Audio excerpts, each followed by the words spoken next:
Hey everyone, we are here at the South by Southwest red carpet premiere of Evil Dead Rise. It comes to theaters April 21st, 2023, so make sure to check out this 40-year-long franchise with a whole new spin. First of all, how is it taking over a franchise that's been around for 40 years? Yeah, I think the guys were shooting the first movie before I was even born.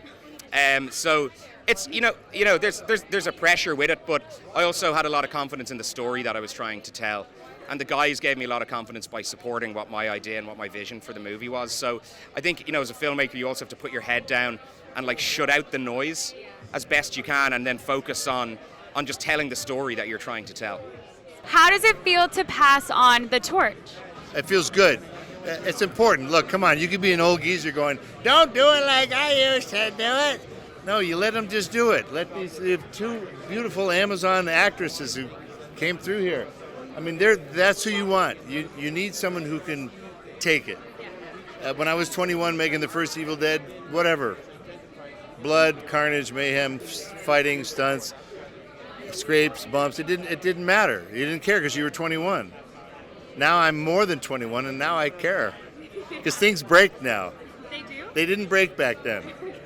So it's important to pass it along. Because now you get the new take. Lee Cronin down the way here, he brought a whole new thing. He's Irish. He's got that Irish Catholic dark twisted happening. Yeah, so the movie's got a little bit of that. It's great. It's like writing a little song and then years later having a great composer and musician turning it into quite a big symphony. So you recognize little elements of the tune you had something to do with, and they've expanded it, made it better, and it's thrilling. What do you think about the sort of modernization of it with the apartment and then addition of the kids? Well, I think that was a really new approach that Lee took, centering it on the family. And it's really his great strengths as a writer that made that effective, that he could write these characters that you could identify with, fear for, and his choice in casting is excellent. So I was all for it, knowing his strengths. It was a tool he used to really make it new and an effective horror film. And the Evil Dead fans really want something new. That's, I think, the defining feature of the Evil Dead films, something they haven't seen before, and he really delivers that here. Speaking of your specific story, you chose not to do it in a cabin. Yeah. It's in an apartment. Yeah. You chose to add children, which make horror films 20 times scarier. Yeah. What was behind those decisions? I felt like I needed to do something that was different. Again, if someone had made another Cabin in the Woods Evil Dead movie, I would have gone to the movies and watched it, and I know I probably would have enjoyed it a lot. But I definitely wanted to tell a story about family and about domestic circumstance, and just to shift it to a new place, and to also show that the power of the evil in this story, the power of the book, could actually translate to a very, very different place. What do you think about the addition of kids? Did that amp up? Yeah. Well, I mean, if you think of the worst horror scenario you could think of is a little kid who looks up to their mom for protection and safety, and their mom is possessed. I think that's kind of horrible. I think that's about as horrible as you can get. This little kid going, oh, that's not my mommy? Oh my God, mommy's trying to kill me? Oh. So yeah. A worst nightmare. Yeah, so we had a lot of counseling for that young actress. Right, as you should. Of this is fake. Hey kid, this is fake. Hey kid, this is fake. Yeah. I'm glad you did that for them. Well, we didn't, but it sounds good in PR. I can't. This time we added kids, and kids can kind of be a terror just on a regular day-to-day, but in a horror film, it amps it up so much. Do you think it did the trick? Absolutely. What we did was so wrong. So wrong. And I love that we didn't pull our punches. We really didn't. The movie is probably an incredibly poor taste, and I'm all for it, because, I don't think we've ever seen a mother terrorize her children like that. I think we've seen men do that, but this is the first time we've got a truly unhinged mother terrorizing her kids, and I think that's freaking awesome, and I had a blast doing it.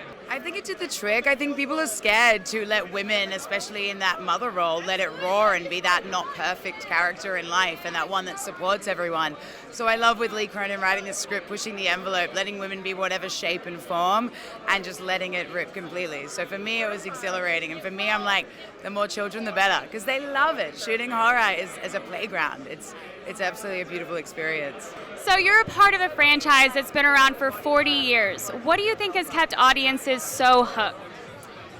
I think people love to be scared. I think people really love horror films. I think it's the same thing as loving a roller coaster. It's the adrenaline rush that you can get from it. And also, like, I think there's a great communal experience to watching a horror film in a cinema, in a packed cinema, with everyone reacting to everything at the same time. I think that's a pretty cool experience. I feel like the anti-hero and the scrappiness and also the in-house camera tricks, the artistry, the prosthetics, the not cheating with CGI and special effects. Like, there's something about it that feels handmade for horror.